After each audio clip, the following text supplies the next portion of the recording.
మనకి composite grants కానీ లేకపోతే కాంప్లెక్స్ గ్రాంట్స్ సంబంధించి కానీ ఎప్పుడైనా సరే ఆడిట్ అనేది జరిగినప్పుడు పీడీ అకౌంట్ స్టేట్మెంట్ని వారు ప్రింట్అవుట్ అడుగుతారు, అదేవిధంగా పీడీ అకౌంట్ నెంబర్ కూడా అడుగుతారు. ఇప్పుడు ఈ వీడియోలో పీడీ అకౌంట్ స్టేట్మెంట్ని ఆన్లైన్లో ఏ విధంగా డౌన్లోడ్ చేసుకోవాలి, అదేవిధంగా మన పాఠశాలకు సంబంధించి పీడీ అకౌంట్ నెంబర్ని ఆన్లైన్లో ఏ విధంగా ఫైండ్ అవుట్ చేయాలనేది ఈ వీడియోలో పూర్తిగా డీటెయిల్గా చూద్దాం. ఫ్రెండ్స్, ఈ వీడియో మీ నచ్చితే లైక్ చేయండి, షేర్ చేయండి, సబ్స్క్రైబ్ చేసుకోండి. ముందుగా మనం సిఎఫ్ఎంఎస్ సైట్ ఓపెన్ చేయాలి, cfms.ap.go.in. దీంట్లో మనం లాగిన్ మీద క్లిక్ చేయాలి. నెక్స్ట్ లాగిన్ అవ్వగానే నెక్స్ట్ మనం ఎక్స్పెండిచర్లోకి వెళ్ళిపోవాలి. ముందుగా పీడీ అకౌంట్ నెంబర్ని ఏ విధంగా ఆన్లైన్లో చూడాలని చూద్దాం. దాని కొరకు ఇక్కడ PD scheme master and plan అని చెప్పేసి ఆల్రెడీ ఈ టైల్ ఉంటుంది. పీడీ స్కీమ్ సంబంధించి గ్రాంట్స్ని విత్డ్రా చేసినప్పుడు ఈ టైల్ అనేది అవసరం అవుతుంది, అందరికీ ఈ టైల్ ఉంటుంది. ఈ PD scheme master and plan మీద క్లిక్ చేయాలి. ఇలా PD scheme and master plan మీద క్లిక్ చేసిన తర్వాత నెక్స్ట్ ఇక్కడ పీడీ డీడో కోడ్ అని చెప్పేసి ఇక్కడ కూడా డిఫాల్ట్గా స్టార్టింగ్లో ఎంఏ గారిది ఉంటుంది. ఇక్కడ మన పాఠశాలకు సంబంధించి ఆ డీడో కోడ్ని సెలెక్ట్ చేసుకోవాలి. ఒకవేళ మీరు ఎంఏ గారికి సంబంధించే పీడీ అకౌంట్ డీడో కోడ్ కావాలనుకుంటే డైరెక్ట్గా ఆ ఎంఏ గారికి సంబంధించి ఆ డీడో కోడ్ని సెలెక్ట్ చేసుకుంటారు. లేదంటే పాఠశాల యొక్క డీడో కోడ్ని ఇక్కడ కంపల్సరీగా మాన్యువల్గా మార్చుకోవాల్సి ఉంటుంది. ఇలా మన పాఠశాలకు సంబంధించి ఆ డీడో కోడ్ని సెలెక్ట్ చేయగానే ఇక్కడ మనకి పీడీ అకౌంట్ నెంబర్ అని చెప్పేసి ఇక్కడ మనకి డిస్ప్లే అవ్వడం జరుగుతుంది. ఈ విధంగా మన పాఠశాలకు సంబంధించి ఆ పీడీ అకౌంట్ నెంబర్ని ఈ విధంగా మనం ఫైండ్ అవుట్ అనేది చేస్తాం. నెక్స్ట్ పీడీ అకౌంట్ స్టేట్మెంట్ ఏ విధంగా చూసుకోవాలనే చూద్దాం. ఇక్కడ మనకి ఎక్స్పెండిచర్లోనే పీడీ అకౌంట్ స్టేట్మెంట్ అని చెప్పేసి ఇక్కడ మనకు ఒక టైల్ ఉంటుంది. ఇక్కడ మీకు కనుక ఈ టైల్ అనేది స్టార్టింగ్లో డిఫాల్ట్గా ఉండదు, దీనిని మనం యాడ్ చేసుకోవాలి. ఆ టైల్ ఎక్కడ యాడ్ చేసుకుంటామంటే వర్క్ఫ్లో కాన్ఫిగరేటర్ పీడీ అకౌంట్స్లోకి వెళ్ళిపోవాలి. ఇలా వర్క్ఫ్లో మీద క్లిక్ చేసిన తర్వాత రిపోర్ట్స్లోకి వెళ్ళిపోండి. ఇక్కడ రిపోర్ట్స్లో ప్లస్ సింబల్ ఉంది కదా, ఈ ప్లస్ సింబల్ మీద క్లిక్ చేయాలి. నెక్స్ట్ ఇక్కడ మనకి ఈ విధంగా చూపిస్తుంది ఫంక్షన్ అని చెప్పేసి ఈ ప్లస్ సింబల్ మీద క్లిక్ చేస్తేనే మనకి రిపోర్ట్స్ అనేది ఇక్కడ ఓపెన్ అవుతుంది. దీంట్లో ఫంక్షన్లో ఇక్కడ మనం ఈ చివర ఉన్న ఈ సింబల్ మీద క్లిక్ చేయాలి. అప్పుడు దీంట్లో మనకి పీడీ అకౌంట్ స్టేట్మెంట్ అని చెప్పేసి రెండు రకాలు కనిపిస్తాయి. ఒకటేమన్నా 4 ఉంటుంది కోడ్, ఇంకోటి ఏమన్నా 26 ఉంటుంది. కొంతమందికి 26 పెట్టినా కూడా పీడీ అకౌంట్ స్టేట్మెంట్ టైల్ అనేది వస్తుంది. ఎక్కువ మందికి ప్రైమరీ వారికి అయితే పీడీ అకౌంట్ స్టేట్మెంట్ ఈ కోడ్ 4 ఉన్నదాన్ని సెలెక్ట్ చేసుకోండి. ఈ విధంగా మీకు రెండు కనిపిస్తాయి, 26, 4ని సెలెక్ట్ చేసుకోండి. ఒకవేళ 4ని సెలెక్ట్ చేసుకున్న తర్వాత మీకు రాకపోతే 26ని సెలెక్ట్ చేసుకోండి. నెక్స్ట్ ఇలా ఫంక్షన్ సెలెక్ట్ చేసుకున్న తర్వాత పొజిషన్లోకి వెళ్ళిపోండి. ఇక్కడ మన పాఠశాలకు సంబంధించి హెడ్ మాస్టర్ గారిని సెలెక్ట్ చేసుకోండి. అదే ఎంఈ ఆఫీస్ అయితే ఎంఈ గారిని సెలెక్ట్ చేసుకోండి. నెక్స్ట్ ఇక్కడ డిక్లరేషన్ వద్ద ఇక్కడ చెక్ బాక్స్ సెలెక్ట్ చేసుకొని సేవ్ మీద క్లిక్ చేయండి. నెక్స్ట్ మరలా సేవ్ మీద క్లిక్ చేయండి. అప్పుడు మనకి పీడీ అకౌంట్ స్టేట్మెంట్ ఇక్కడ ఆ కోడ్ అనేది 4 యాడ్ చేశాను అనమాట. నెక్స్ట్ మీరు 26 కూడా యాడ్ చేసుకోండి. రెండిట్లో గ్యారంటీగా ఒకటి మనకి ఈ టైల్ అనేది కనిపిస్తుంది. నెక్స్ట్ మరలా హోమ్ పేజీలోకి వెళ్ళిపోండి. ఇలా హోమ్ పేజీలోకి వెళ్ళగానే వెంటనే మనకు ఆ టైల్ అనేది కనపడదు. మీరేం చేస్తారంటే వెబ్ పేజీని రిఫ్రెష్ చేయండి, అంటే మరలా ఇంకోసారి రీలోడ్ చేయండి. అప్పుడు వెబ్ పేజ్ మొత్తం ఒకసారి రీలోడ్ అయ్యి మనం యాడ్ చేసిన ఆ టైల్ అనేది విజిబుల్ అవుతుంది.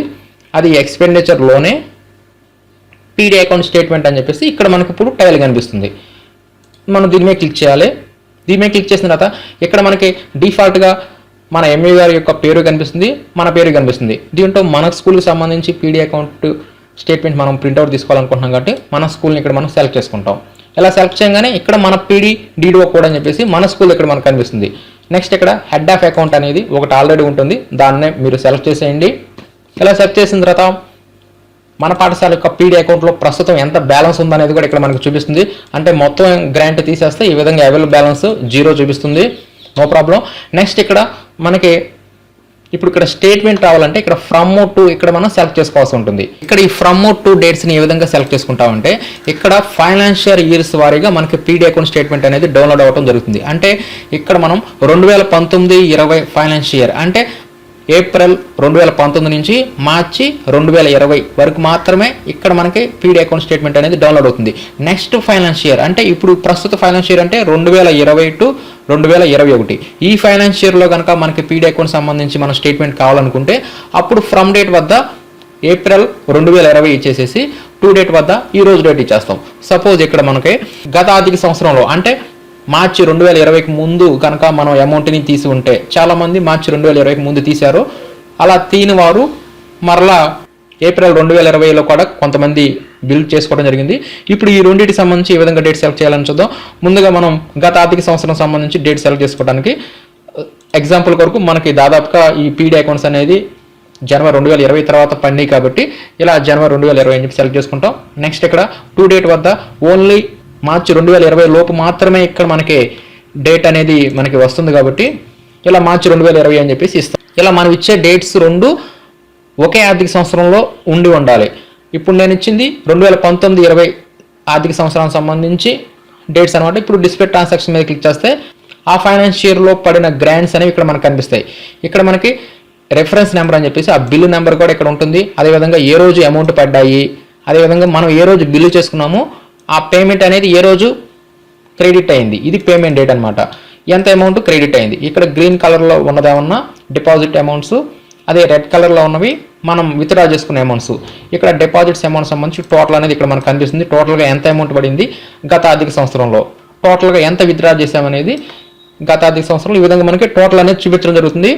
ఈ విధంగా మొత్తం అమౌంట్ తీసాం కాబట్టి ఇక్కడ 25 అనేది టాలీ అయిపోయింది. ఈ విధంగా మీ స్కూల్కి సంబంధించి ఎంత అమౌంట్ పడితే అంత అమౌంట్ అనేది మీకు ఇక్కడ డిస్ప్లే అవడం జరుగుతుంది.